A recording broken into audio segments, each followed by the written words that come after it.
હમણાં એક છોકરો આવ્યો, મને કહે સાહેબ મરી જવું. મેં કેમ? પેલીએ મને ના પાડી.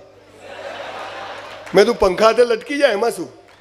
કાં તો પ્લગમાં 2 આંગળી ગાલ દેવાની, હું પૂરું. કેટલી વાર? અથવા ટ્રેનના પાટા પર જઈને હુઈ જવાનું. એમ સાલા તું જીવે કે ના જીવે દુનિયાને શું ફરક પડવાનો? મરી જાય ને. કોઈને ખબર જ નથી કે જીવનનો હેતુ શું છે. આપણો કેમ જન્મ થયો? રોમ જોણે આવી ગયા તો આવી ગયા, ખબર જ નથી. બધા દિવેલ પીધેલા ફરે, આપણે ઘેટાના ટોળામાં સિંહના બચ્ચા જોડાતા જાય. એક મનુષ્ય જ એવો છે કે જેને ઈશ્વરે વરદાન આપ્યું છે, તારે હસવાનું છે, તારે મસ્ત જીવવાનું. અને એટલે જ તમે જુઓ, એક બાળક પહેલી વાર માના પેટમાંથી જન્મ લે ને, અઠવાડિયામાં તો આખા ઘરવાળા, પેલું છોકરું ડરતું જ હોય એટલે ઘરવાળા એને ગલી ગલી ચાલુ કરે. ગલી ગલી ગલી પેલું છોકરું હશે, એ લાલીઓ હસ્યો, ખટાક ખટાક. જેવો લાલીઓ હશે ને તરત ફોટા ફેસબુક પર. હવે તો છોકરું ટોયલેટ જાય તોય ફેસબુક પર, કંઈ બી હોય ફેસબુક ઉપર. અને લાલિયાને ગાલમાં ખાડા પડે છે, લાલીઓ હસે છે, આખા ગામમાં ન્યૂઝ, અમારા લાલીઓ શું હસે છે. આહા. અને આ જ લાલીઓ થોડો મોટો થઈને હશે ને, ભાઈ થોડા ગંભીર થાવ, સાલા પાટલી બદલી કાઢે કોંગ્રેસમાંથી ભાજપમાં. પહેલા ગલી ગલી કરીને હસાવે આપણને, અને પછી બરાબર હસતા થઈએ, મજાથી જીવતા થઈએ એટલે કે ગંભીર થાવ. તમે જુઓ, તમે હસો, તમે મજામાં રહો, એ કોઈને ગમતું નથી. સમાજે વ્યવસ્થા ગોઠવી છે કે બધા દિવેલ પીધેલા ફરે. ધર્મગુરુઓએ, પોલિટિશિયનોએ, બ્યુરોક્રેટ્સે સમાજે વ્યવસ્થા ગોઠવી છે કે બધા દિવેલ પીધેલા ફરવા જોઈએ, કોઈ હસતો રહેવો જોઈએ નહીં. એની શરૂઆત ક્યાંથી થાય છે હું તમને કહું.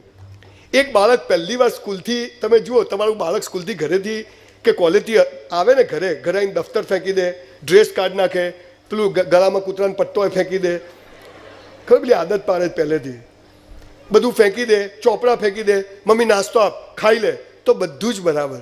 પણ છોકરું જો સ્કૂલ કોલેજથી હસતું હસતું ઘરમાં આવે, મમ્મી નાસ્તો આપ, તું સ્કૂલ ગયો તો કે નહીં?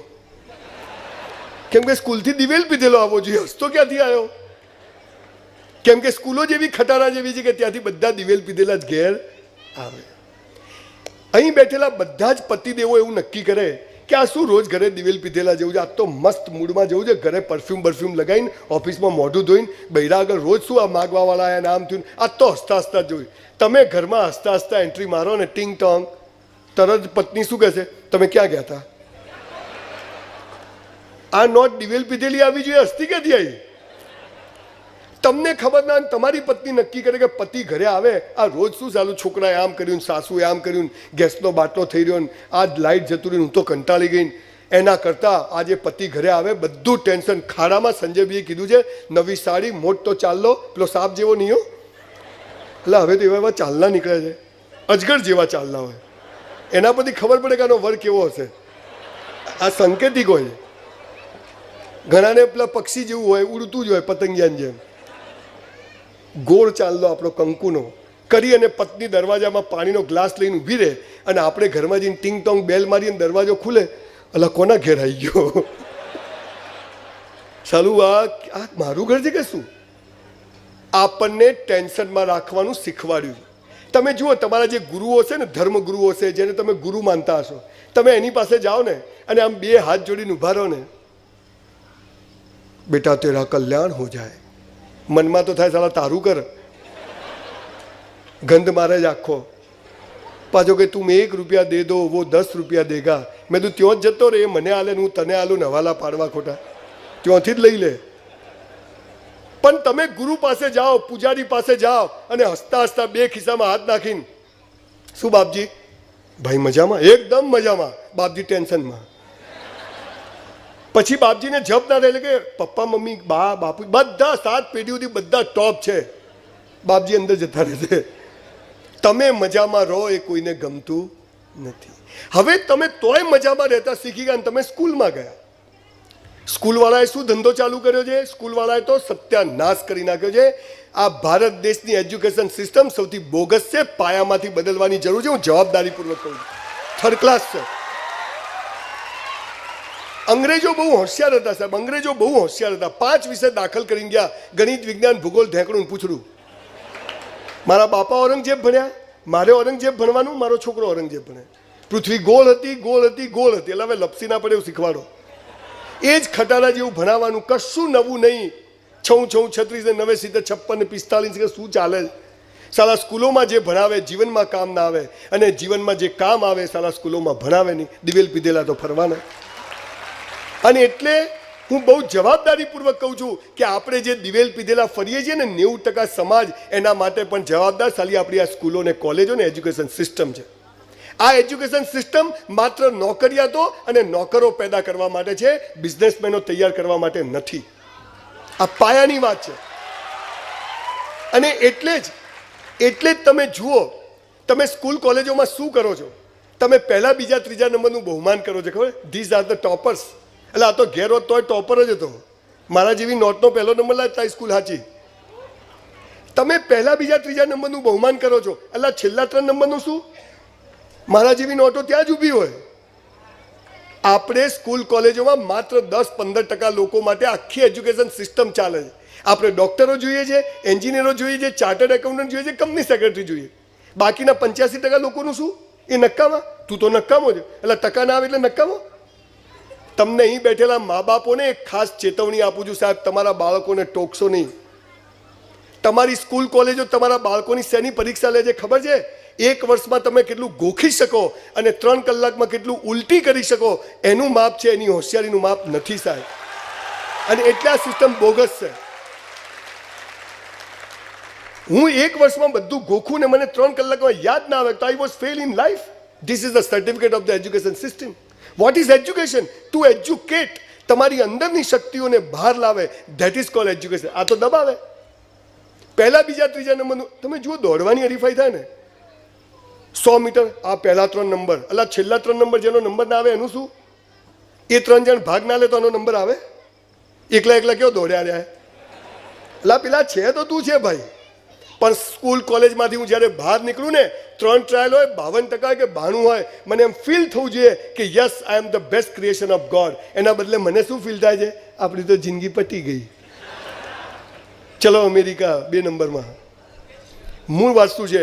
એટલે પહેલાં તો મારો જે હેતુ છે આ સેમિનાર કરવાનો કે લોકો હસતા થાય, લોકો ખુશાલ થાય, પણ મારી તાકાત નથી કે હું બીજી કોઈ રીતે આ કરી શકું. એટલે મેં નક્કી કર્યું કે ચાણક્યની જેમ હું ગામે ગામ ફરીશ, મારા વિચારોનું વાવેતર કરીશ. અને આજે 10 લાખ છોકરા છોકરીઓ મને ફોલો કરે છે, કસરત કરતા થઈ ગયા, વાંચન કરતા થઈ ગયા, મા બાપને પગે પડતા થઈ ગયા. મને એમ થયું કે યસ, લાઈફ ઇઝ ગુડ.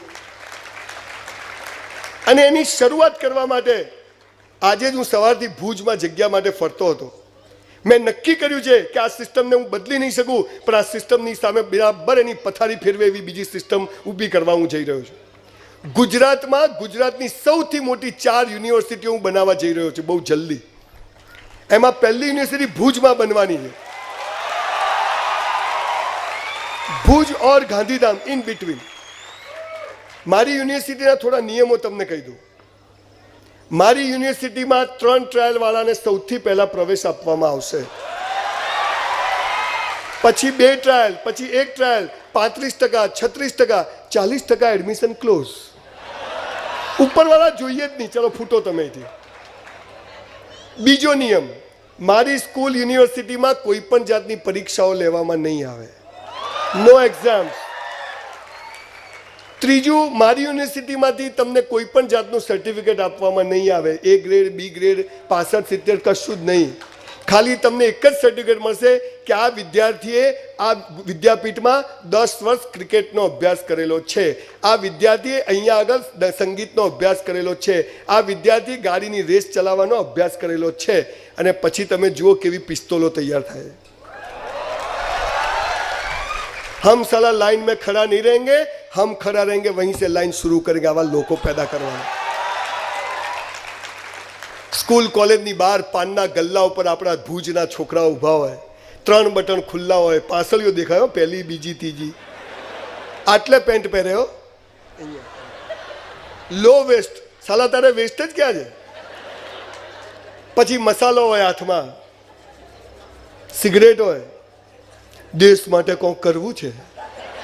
સાલા તારા માટે કર, દેશ જો ચૂલામ જતો, તું તારું કર. બધા દેવાનંદો ફરે છે. જીવનમાં મજા નથી, નહીં જ આવે સાલા તને.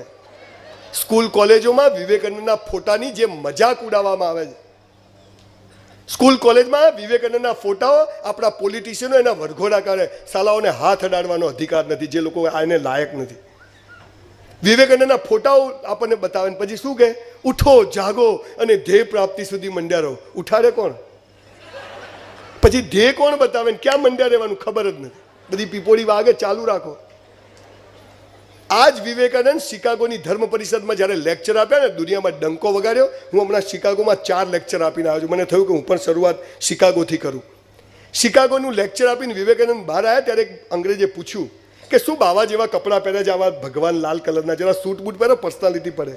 ત્યારે વિવેકાનંદે કહ્યું કે તમારા દેશમાં તમારા કપડાં ને તમારા જૂતા તમારું વ્યક્તિત્વ નક્કી કરે છે. મારા દેશમાં મારા સંસ્કારો ને મારી સંસ્કૃતિ મારું વ્યક્તિત્વ નક્કી કરે.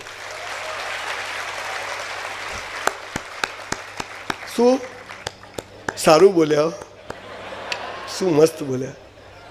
તાળીઓ પાડવામાં તો સાલા ગુજરાતીઓ નંબર 1.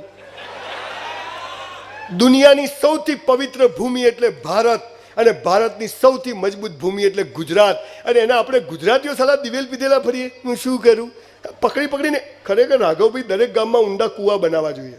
પકડી પકડીને અંદર જે દિવેલ પીધેલા ફરે એમ બે ઠોક, એ કૂવો ભરાય એટલે બીજો, પછી જેને મળે મજા છે. હો બોસ, જલસા છે આપણે તો. સંજયભાઈ કંઈ બી હોય, ભગવાન મારી સાથે આવું કેમ કરે છે? જખ મારવા કરે તારી હાથે. તમને સંભળાતું નથી, અમને સંભળાય કે અમારા બ્રાહ્મણો શું ડાયરેક્ટ કનેક્શન હોય. સાહેબ ક્યારેય ફરિયાદ કરશો નહીં. જો ભય મુક્ત જીવવું હોય, મસ્ત જીવવું હોય. જીવન અદ્ભુત છે, લાઈફ ઇઝ સો બ્યુટીફુલ. પણ સાલું કોઈ કહેતું જ નથી. મોટા થાવ ખબર પડશે. એટલે તને પડી મન શું પડશે? તું દિવેલ પીધેલો ફરે, હું દિવેલ પીધેલો ફરી, શું પડશે? કોઈ કહેતું નથી કે you are the best creation of God. માં તો નસીબ જ ફૂટેલા છે, તું જ ફૂટેલો છે. સાહેબ નસીબ બસીબ તંબુરો હોતું નથી, સખત મહેનત હોય. મારી જિંદગીના 15 વર્ષ મેં 18-20 કલાક કામ કર્યું છે. I was in my office. મેં બુટ પોલિશ કરી છે, મેં વેઇટરની નોકરી કરી છે, મેં જીપ ચલાવી છે, મેં ઝેરોક્સો કાઢી છે, મેં ટ્યુશન કર્યા છે, પણ મેં ચોરીઓ નથી કરી, ખોટું કામ નથી કરી, ઇજ્જતથી ઊભો રહ્યો છું. અને ત્યારે ઈશ્વરે આજે મને અહીંયા પહોંચાડ્યો.